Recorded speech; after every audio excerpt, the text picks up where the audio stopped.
Well, Michigan Governor Gretchen Whitmer recently signed an executive order mandating Michigan's state-owned vehicles to be 100% electric by 2040, continuing her public commitment to the forced transition to EVs.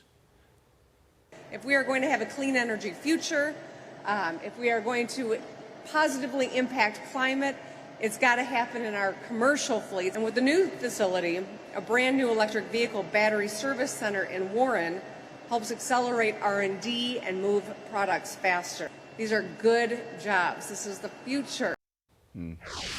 Yet, according to her financial disclosure, she's a lot of talk, but not much walk. Instead, making a hefty profit off investments in oil companies. Ruh-roh. $1 million invested in an index fund with significant amounts of Chevron, ExxonMobil, and Conoco shares.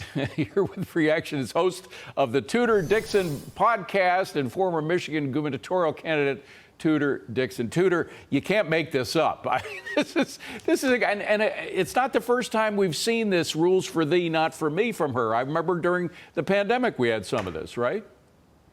Absolutely. That is her favorite game to play, is rules for me or for thee and not for me. But look, this is not just that she's mandating EVs. It's not just that she's crushed our legacy industry in the state of Michigan by saying we have to have these mandates. She's also trying to close down an oil pipeline in the state of Michigan right now. So not only has she put the Lower Peninsula in danger with these EV mandates and the rest of the country, she's now putting the Upper Peninsula of Michigan in severe danger by trying to shut down their one and only energy source. She is absolutely disastrous. And in this case, ignorance is not a defense. If she tries to come out and say it was just a fund, no. She knows that the majority of this money is going into big oil and that she's making big money back from big oil. And hey, you know what? If I had $1 million to invest, I'd invest it in big oil too, but I wouldn't be a hypocrite.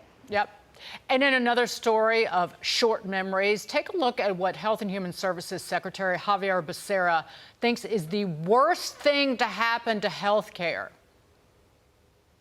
When Dobbs overturned Roe versus Wade, it did more to damage access to health care than I believe anything that we can think of in our lifetimes.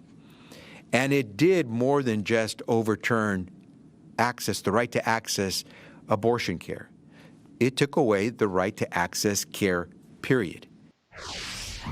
Abortion isn't health care, Tudor. Let's start with that. But go back. Did he forget COVID? Right. We are in the midst of still more than 600 hospitals on the brink of closure. But you know what? This is exactly how the elitists in Washington act, because they don't understand rural America. They don't understand that out here in rural America, we're struggling still to get health care tests. I have a friend that's trying to get a scope right now. It's been 3.5 weeks. And guess what? We had so many people leave the healthcare industry after COVID, and we've had so many hospitals that are in such dire straits because of the financial cost of COVID that people can't get their actual health care, to your point, Dagan. This is ridiculous, but this is fear-mongering at its best from the Biden administration, because they believe that the way they can get into the White House is to surf on the blood of dead babies, because they've done it in other states and they believe that's the answer again. By the way, I was just going to say, there's a big jump in stage 4 cancers, specifically because of all the lockdowns that she and her cohorts planted all over this land of ours. Yep. Absolutely. I'm a cancer survivor. When I went into my clinic after COVID, the entire waiting room was filled with people who couldn't get care for months.